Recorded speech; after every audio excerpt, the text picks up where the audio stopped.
కోపంను అదుపులో ఉంచుకోవడం అనే అంశం గురించి మాట్లాడుకుందాం. మరి కోపం అనేది ఒక తీవ్రమైనటువంటి భావోద్వేగం. కోపం అనేది సాధారణంగా అసహనం, చికాకు, అసంతృప్తి వంటి భావాలతో కూడి ఉంటుంది.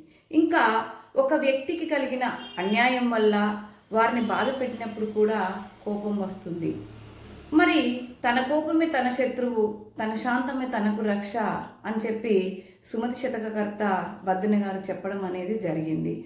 మరి ఈ కోపం అనేది ఒక విచిత్రమైనటువంటి బలహీనత. ఒక వ్యక్తి తనకు ఎదురయ్యే పరిస్థితులను ఎదుర్కోలేక బలహీనుడై ఉపయోగించేటువంటి ఒక ఆయుధం. మరి ఈ కోపం మనిషి మనసును దహించి వేస్తుంది.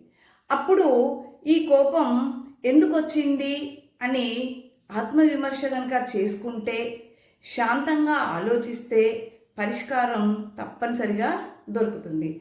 మరి కోపాన్ని అదుపులో ఉంచుకోవడానికి మన పెద్దలు కొన్ని ఉపాయాలు చెప్పారు.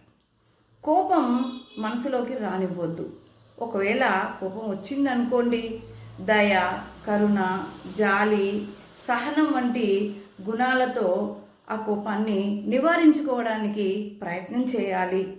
మరి ఎవరైనా మనల్ని దూషిస్తే కయ్యానికి కాలు దువ్వకుండా ఆ పొరపాటు ఎక్కడ జరిగింది, ఎలా జరిగింది అని చెప్పి ఒక్కసారి ఆత్మపరిశీలన కనుక చేసుకుంటే ఇట్లాంటి కోపం అనేది రాకుండా ఉంటుంది. ఇంకా ప్రశాంతంగా నడవడం, దీర్ఘశ్వాసం తీసుకోవడం, సంగీతం వినడం లాంటి పద్ధతులను పాటించి కోపాన్ని అదుపులో పెట్టుకోవచ్చు. మరి ఇంకా ఈ కోపం ఎక్కువగా ఉండి మన దినచర్యను కనుక ప్రభావితం చేస్తుంటే తప్పనిసరిగా మానసిక వైద్యున్ని సంప్రదించాలి. Thank you.